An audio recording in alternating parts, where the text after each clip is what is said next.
पहले का भाग गलती से गलत अपलोड कर दिया था, अब वापस से सही पाठ को पढ़े अब आगे। मृत्युंजय जल्दीबाजी में ऑफिस आ गया था और इसलिए वो अपनी सबसे जरूरी फाइल घर वही सोफे पे भूल आया था।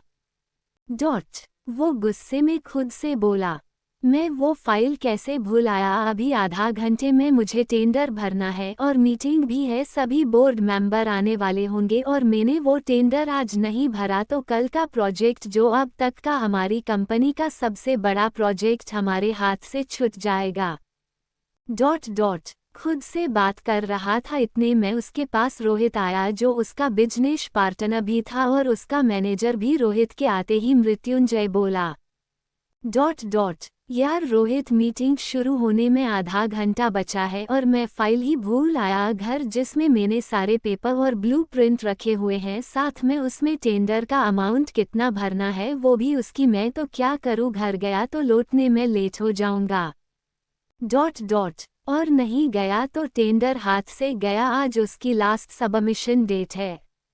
मृत्युंजय को परेशान देख रोहित कुछ सोचने लगा, फिर बोला, टेंशन मत कर, तू मीटिंग अटेंड कर, बाकी सब मुझ पे छोड़ दे। मृत्युंजय थोड़ा सा गुस्से में बोला, मीटिंग अटेंड करूं वो भी बिना फाइलों के, दिमाग तो ठीक है न तेरा। रोहित बोला, मुझे अभी कुछ नहीं कहना, बस तू अभी मीटिंग में जा और आज तू टेंडर भरेगा भी और कल प्रोजेक्ट भी हमें मिलेगा, चिंता मत कर। इतना कह के रोहित उसके केबिन से बाहर निकल गया। आद्या मृत्युंजय के जाने के बाद रूम में आई, उसने गेट खुला देखा तो समझ गई थी कि वो जा चुका है। आधा अलमारी में से अपने कपड़े लेती है और नहाने चली जाती है। वो आज नहाकर पिंक कलर का पटियाला सूट पहनकर बाहर निकली। उसने दिल्ली कॉलेज जाने के हिसाब से मांग में चुटकी भर सिंदूर डाला और गले नई मंगल सूत्र पहन लिया, हाथों में 4-4 चूड़ियां मैचिंग की और आईने के सामने बैठकर तैयार होने लगी। तभी उसकी नज़र उसे शीशे में से सोफे पे पड़ी एक फाइल पे गई। आद्या अपनी जगह से उठी और उस फाइल को लेके देखने लगी। वो जैसे जैसे फाइल के पेज पलट रही थी वैसे वैसे उसकी आंखें आश्चर्य और खुशी से फैलती जा रही थीं। आद्या ने उस फाइल को उठाया और उसके कुछ पिक्स लेने लगी और तुरंत ही दिलीप को फ़ोन करके बोली, हमारे मिलने का टाइम आ गया दिलीप, मैं आ रही हूँ तुम्हारे बताए जगह पे। दिलीप ने आद्या का कॉल कट करने के बाद किसी को फ़ोन लगाया और बोला, जी आज आपको सारी जानकारी मिल जाएगी। आद्या तैयार तो कॉलेज जाने के लिए हुई, पर उसने फैसला किया कि वो आज ही दिलीप को सच बताकर इस झंझट से मुक्ति पा लेगी। आद्या दिलीप के बताए जगह पे जाने के लिए घर से निकल चुकी थी, पर पता नहीं क्यों उसका मन अंदर ही अंदर बहुत परेशान हो रहा था।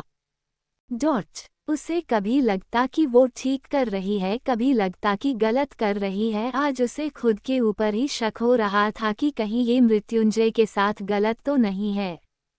फिर अगले ही पल खुद से बोलती, नहीं उसके साथ कुछ भी गलत नहीं है, उसने जो मेरे साथ किया है उसके मुकाबले तो ये कुछ भी नहीं है। फिर दूसरे मन से आवाज आती कि पर जो भी है आज मेरे घर में उसकी वजह से सब बहुत खुश हैं, मेरी भाभी, माँ, बाबा, भाई, दी, जीजाजी सभी खुश हैं।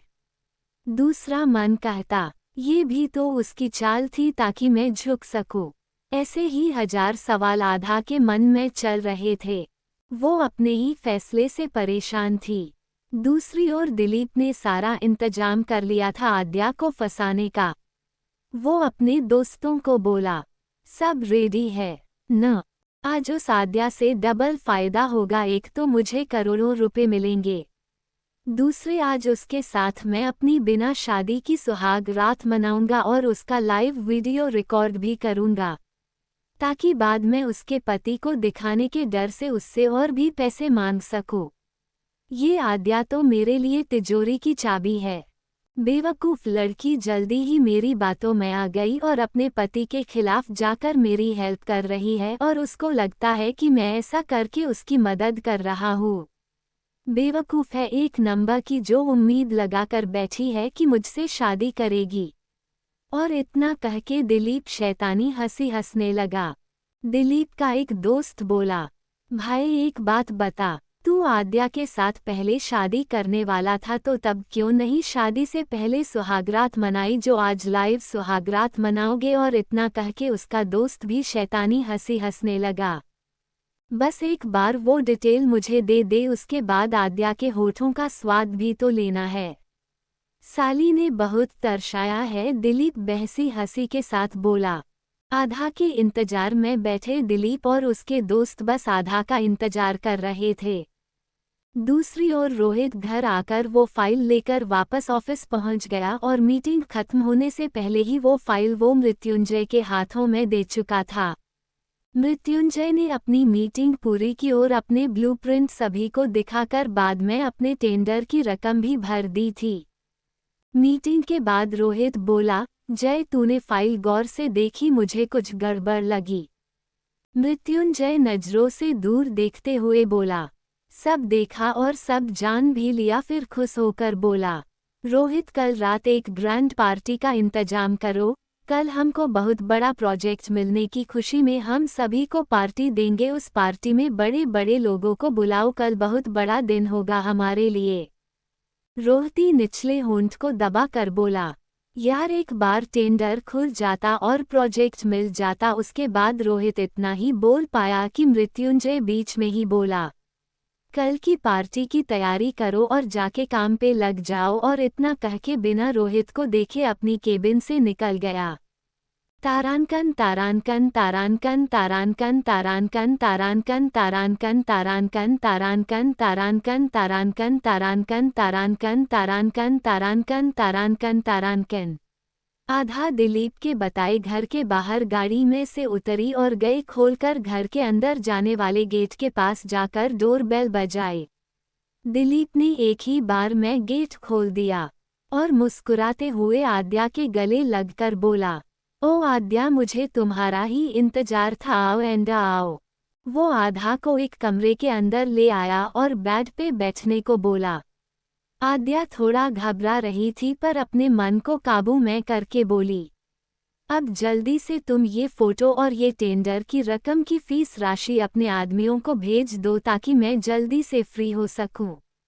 दिलीप ने जल्दी से आद्या का फ़ोन लिया और उसके फ़ोन से ही वो पिक और लार्ज सर्कल ब्लूप्रिंट और टेंडर की रकम और बाकी प्रोजेक्ट से जुड़ी सारी जानकारी उसने आद्या के फ़ोन से सेंड कर दी। फिर अपने फ़ोन से मैसेज करके बोला, मैंने मेरा काम किया, अब मेरा काम भी जल्दी करो। आद्या देखती है कि घर सुनसान सा है और थोड़ा अजीब सा माहौल उसे लगा। फिर वो दिलीप को देखती है जो किसी को मैसेज कर रहा था। आद्या खड़ी होकर दिलीप से बोली, वो दिलीप मैं क्या बोल रही हूँ। अब मैंने सारी चीजें तुमको दे दी हैं और सारा काम भी कर दिया है, तो अब मुझे लगता है हमको चलना चाहिए। तुम्हारे पैसे जब आ जाए तब मुझे फ़ोन करके बता देना, मैं फिर से मिलने आ जाऊंगी। इतना कह के आद्या वहां से जाने को मुड़ी कि दिलीप ने जोर से आद्या का हाथ खींचकर बिस्तर पे गिराते हुए बोला, चली जाना डार्लिंग, इतनी भी क्या जल्दी है। आद्या दिलीप के ऐसे बिहेव को देख के बोली, दिलीप क्या बदतमीजी है ये। दिलीप बहसी हंसी हंसकर बोला, अरे स्वीटहार्ट अभी तो मैंने कोई बदतमीजी की भी नहीं, उससे पहले ही तुम बदतमीज बोल रही हो।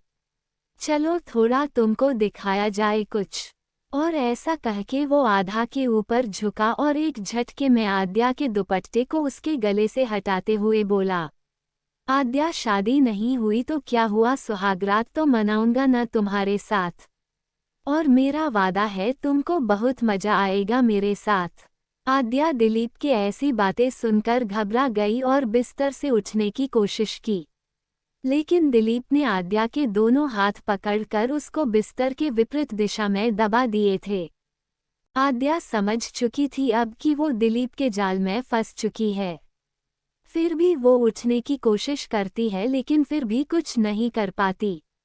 दिलीप इसके ऊपर पूरा झुककर उसे अपने नीचे दबाकर उसके चेहरे की तरफ बढ़ने लगा। आद्या बहुत बुरी तरह डर गई, उसे समझ नहीं आ रहा वो क्या करे, कैसे खुद को बचाए। दूसरी ओर दिलीप ने धीरे धीरे आद्या के होठों के पास अपने होठ ले जाकर। आद्या समझ चुकी थी अब कि वो दिलीप के जाल में फंस चुकी है। फिर भी वो उठने की कोशिश करती है लेकिन फिर भी कुछ नहीं कर पाती। दिलीप इसके ऊपर पूरा झुककर उसे अपने नीचे दबाकर उसके चेहरे की तरफ बढ़ने लगा। आद्या बहुत बुरी तरह डर गई, उसे समझ नहीं आ रहा वो क्या करे, कैसे खुद को बचाए। दूसरी ओर दिलीप ने धीरे धीरे आद्या के होठों के पास अपने होठ ले जाकर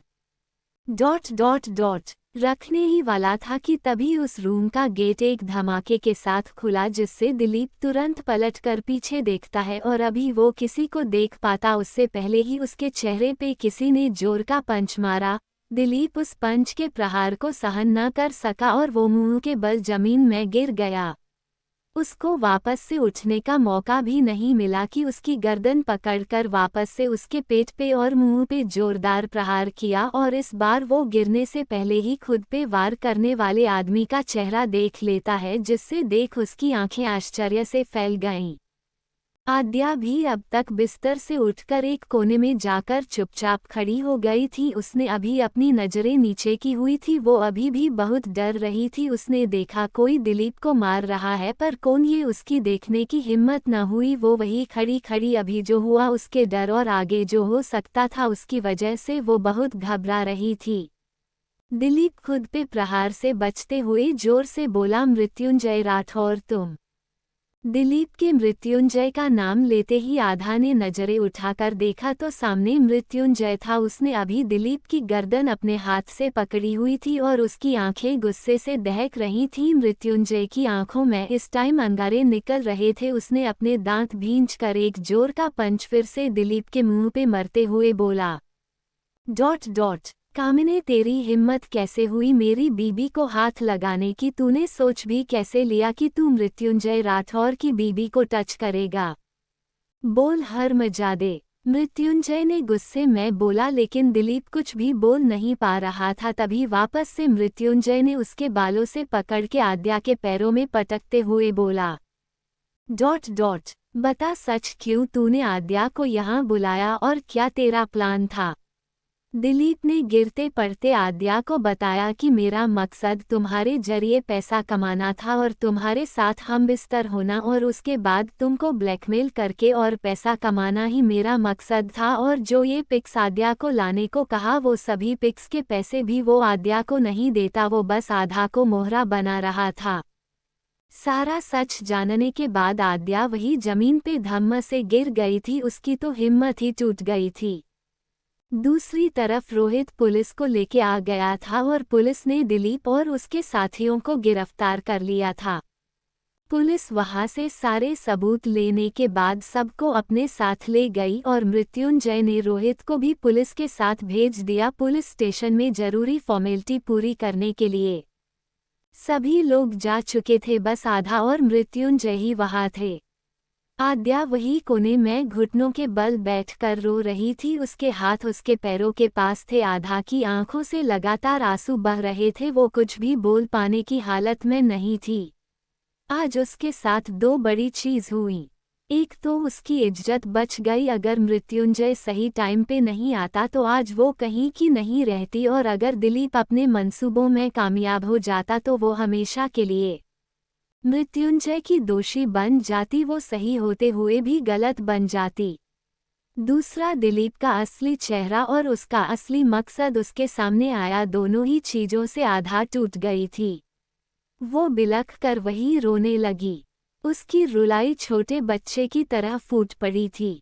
उसको इस तरह रोते देख मृत्युंजय, जो काफी देर से खड़ा उसे देख रहा था, उसके पास आया और अपना रुमाल उसे देकर बोला, यहाँ से चले। मृत्युंजय की आवाज पे आद्या ने अपना सिर ऊपर उठाकर देखा और सवालिया नजरों से मृत्युंजय को देखकर वापस से नजरें नीची कर लीं।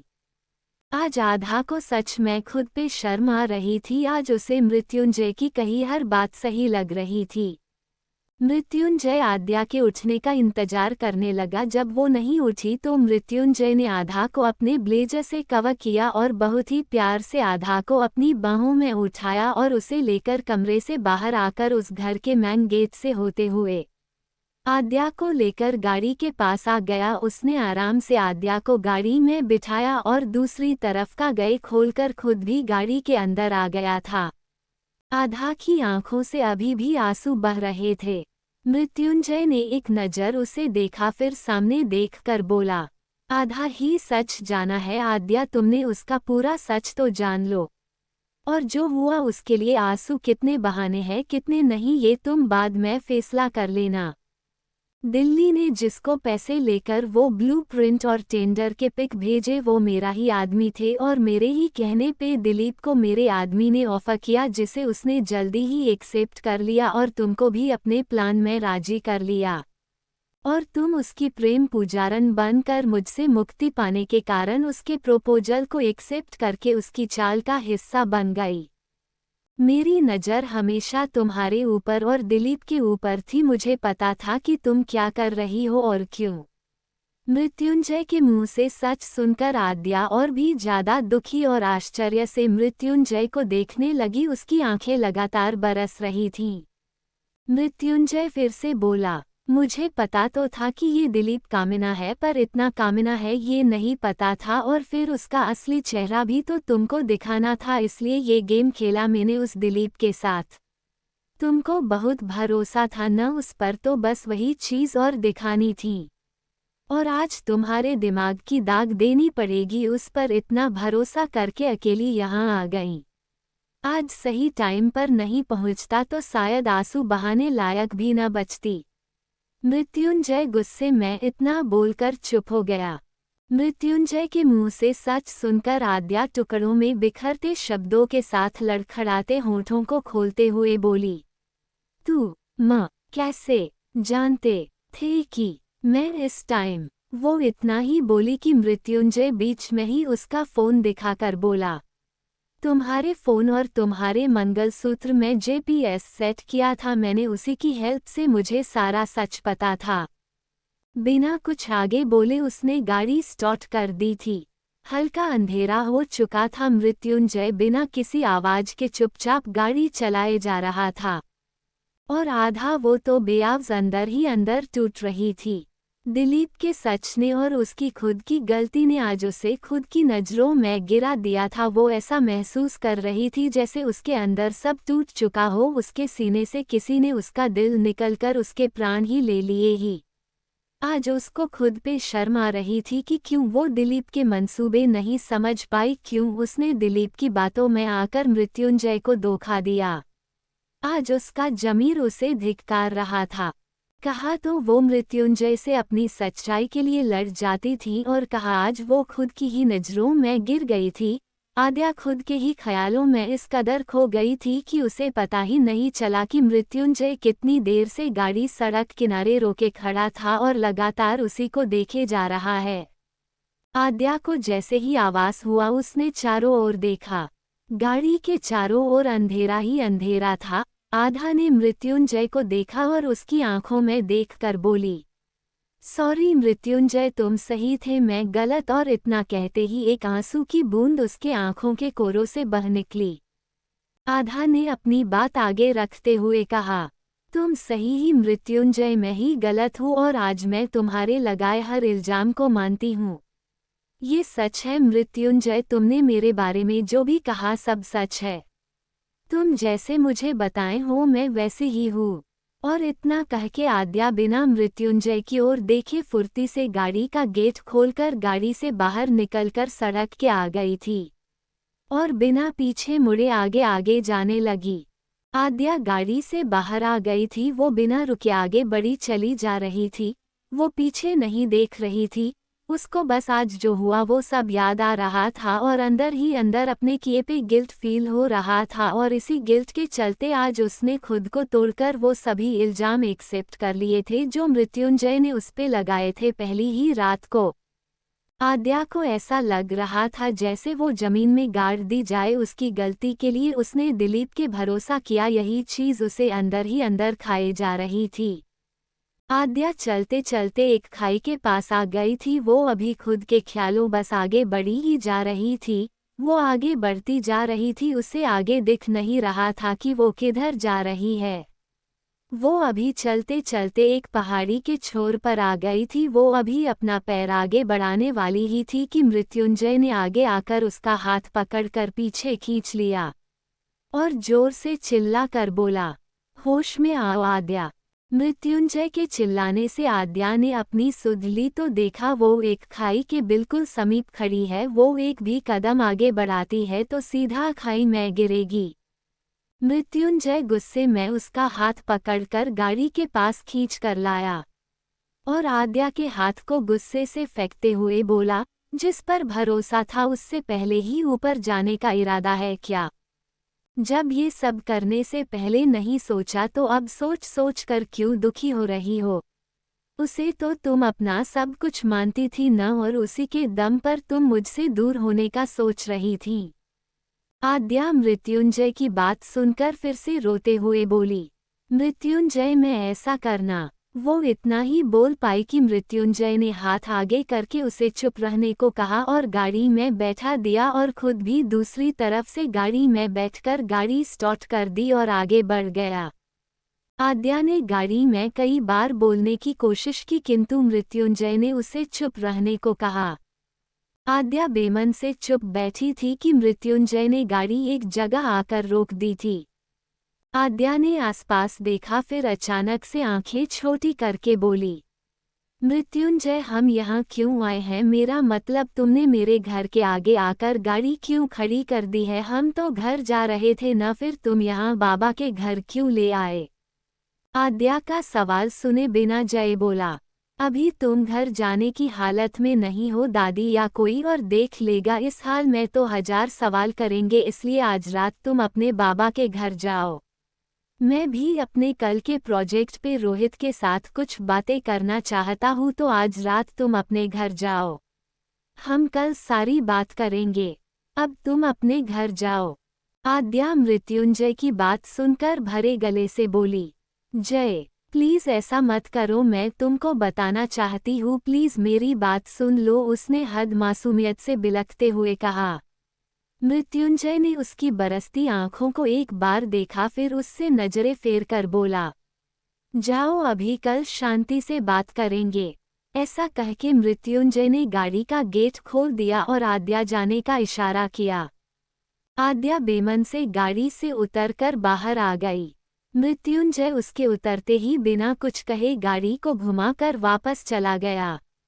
आद्या वहीं खड़ी होकर उसे जाए देखती रही जब तक उसकी गाड़ी उसकी आंखों से ओझल नहीं हो गई।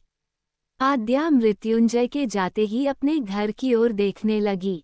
आद्या हिम्मत करके घर के अंदर आए और देखा तो हॉल में कोई नहीं था। वो सीधा अपने रूम में आ गई थी। आते ही वो बिस्तर पे औंधे मुंह गिर गई थी। दूसरी ओर मृत्युंजय गुस्से में गाड़ी ड्राइव करके जा रहा था। उसे बार बार वो सीन याद आ रहा था जब वो दिलीप आद्या के ऊपर झुका हुआ था। मृत्युंजय की गुस्से से माथे की रेखाएं उभर आई थीं। वो जल्दी से गाड़ी ड्राइव करके रोहित के पास आया और उसे बोला, मुझे उस कमीने की वो हालत चाहिए कि वो तो क्या कोई भी किसी भी लड़की के साथ ऐसा करने से पहले 100 बार नहीं 1000 बार सोचे। मृत्युंजय बोला तो रोहित बहुत ही आराम से उसके चेहरे को देखकर बोला, वो तो मैं पहले ही कर चुका हूँ, पर तू मुझे एक बात बता जय, तू कब से इतना कंसर्न दिखाने लगा, वो भी आद्या भाभी के लिए जिसे तू खुद कभी कोई मौका नहीं छोड़ता परेशान करने से। आज तू उनकी चिंता कर रहा है। बात हजम नहीं हुई, और वैसे भी तुझे तो खुश होना चाहिए। वो दिलीप हमारे जाल में फंस गया, अब भाभी के आगे उसका सच आ चुका है, तो तुझे एक मौका और मिल गया भाभी को परेशान करने का। तो अब तू इतना परेशान क्यों हो रहा है? तू तो पार्टी कर, एक तरफ तेरा निशाना सही जगह पे जाके लगा, दूसरा तेरी बीवी आज टूट गई, आज उसका स्वाभिमान टूटकर बिखर गया, आज वो अपनी ही नजरों में गिर गई। और सबसे बड़ी बात, आज तू समय से नहीं पहुंचता तो शायद आज वो अपना सब कुछ खो चुकी होती, फिर उसके पास अपनी जाने देने के अलावा कुछ नहीं बचता। तो भाई मेरे, आज तो तूने एक तीर से दो निशाने साधे हैं, एक से दिलीप गया, दूसरे से आद्या भाभी घायल होकर गिर ही गईं। आखिर तूने उस लड़की को तोड़ ही दिया भाई, रोहित ने व्यंग और गुस्से से कहा। रोहित, अपनी जुबान संभाल कर बात कर। बीबी है वो मेरी और उसकी इज्जत दाव पे लगाऊंगा ये तू सोच भी कैसे सकता है? हाँ, मैं उसको परेशान करता हूँ या ये कह ले कि उससे शादी भी उसे परेशान करने के लिए ही की है, पर इसका मतलब ये नहीं कि मैं उसके साथ ऐसा करने की सोचूंगा भी। वो मेरी बीबी है, शादी से पहले उसका कुछ भी रहा हो, पर अब वो आद्या मृत्युंजय राठौर है तो कोई उसे चुना या हाथ लगाना तो दूर, कोई उसके बारे में सोच भी नहीं सकता, क्योंकि अब वो मेरी है, मेरी बीबी। मृत्युंजय गुस्से में अपने भावनाओं में बह बह के वो बोल रहा था जिसको वो सही मन से कभी नहीं बोलता था। रोहित उसकी बात सुनकर थोड़ा आंखें छोटी करके उसके चेहरे को गौर से देखकर बोला, तेरी ये अपनी पत्नी के लिए चिंता समझूं या फिर कुछ और? कुछ और क्या मतलब तेरा? मृत्युंजय थोड़ा गुस्सा होकर बोला। जय, मुझे तेरी आंखों में साफ साफ दिख रहा है कि तू आद्या भाभी को बहुत प्यार करता है और अपने प्यार को तकलीफ में देखकर तुमको तकलीफ ज्यादा हो रही है, रोहित ने साफ साफ कहा। तू अपनी बकबश बातें बंद करेगा? मैं उससे प्यार करूंगा, तू ये सोच भी कैसे सकता है? मैं बस अपनी बात रख रहा था, मैं तो उससे नफरत करता हूँ, वो झूठी मक्कार फरेबी लड़की जो बात बात पे झूठ बोलती है और अभी इतना बड़ा झूठ बोल गई, उसकी बातों में आकर मैं अपना कितना बड़ा नुकसान कर सकता था। वो अपनी झूठी बातों में मुझे फंसाने का कोई मौका नहीं छोड़ रही थी और उसने क्या किया है तू भूल गया? आज हमारी जगह कोई और होता तो मेरी कंपनी के सारे सीक्रेट अभी तक हमारे दुश्मन के पास होते और मेरी पूरी एम्पायर अब तक बर्बाद हो जाती। वो ये सब कर रही थी और तू मुझे ज्ञान दे है कि मैं मृत्युंजय राठौर ऐसी लड़की से प्यार करेगा? मैं लड़कियों से नफरत करता था और करता रहूंगा। मृत्युंजय गुस्से में इतना बोलाकर वहां से चला गया। आगे के भाग नेक्स्ट वीडियो में। कहानी पूरी पढ़ने के लिए चैनल को सब्सक्राइब जरूर करें और प्लीज़ सपोर्ट करें, सब्सक्राइब, लाइक, शेयर करें।